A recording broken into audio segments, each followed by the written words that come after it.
The script is finished.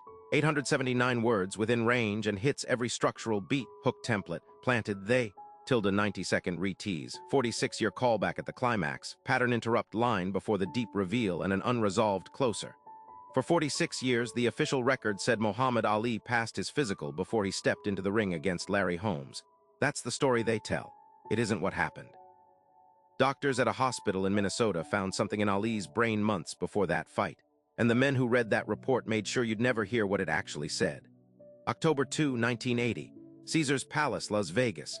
Muhammad Ali, 38 years old, three-time heavyweight champion, coming out of retirement to face his former sparring partner, Larry Holmes, for the title one more time.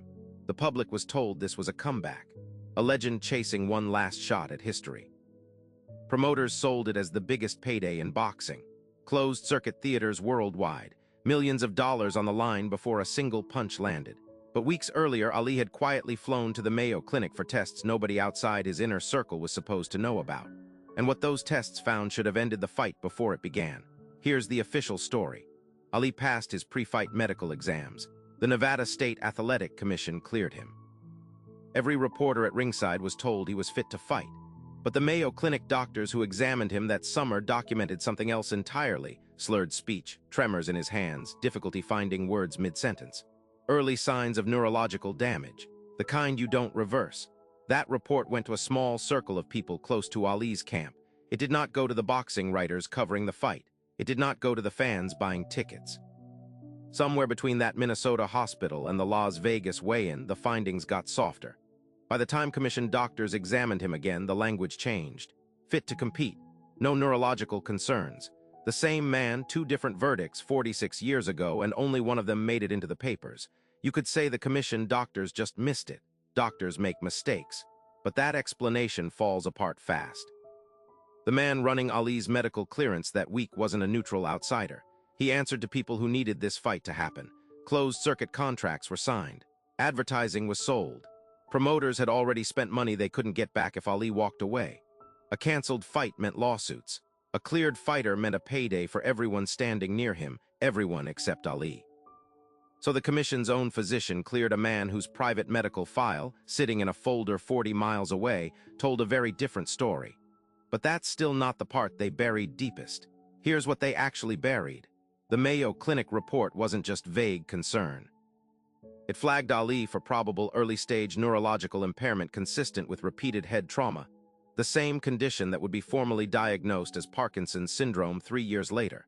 3 years, which means the people who read that report in 1980 weren't guessing about his future. They already had the answer in writing before he ever touched gloves with Holmes, and they buried it anyway, not by shredding it, by simply not passing it along.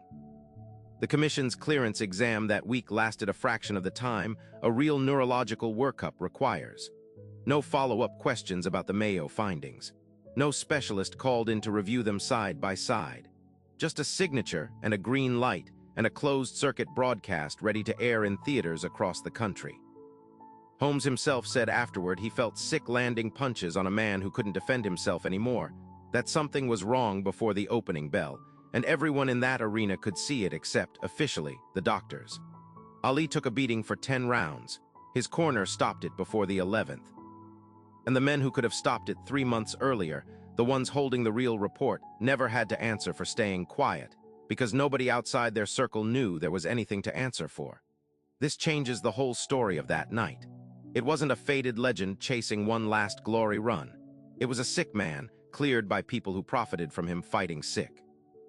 Ali lived another 36 years with Parkinson's, his voice and his hands failing in public for the world to watch, and every one of those years traces back to a report that got quieter the closer it got to a boxing commission. The doctors who softened those findings never faced hearings. The commission never released the original file. Larry Holmes carried guilt about that night for decades, calling it the fight he wished he'd never won. And Ali, the one person who might have said no if he'd fully understood what Minnesota found, spent the rest of his life unable to say much of anything at all. The full Mayo Clinic report from that summer has still never been made public, not to historians, not to Ali's own family in complete form. Somewhere in a records room or a shredded file is the exact moment doctors knew and chose silence instead. 46 years later, nobody in that room has ever said why. And you have to ask how many more clearances on how many more fighters are sitting in files just like that one right now.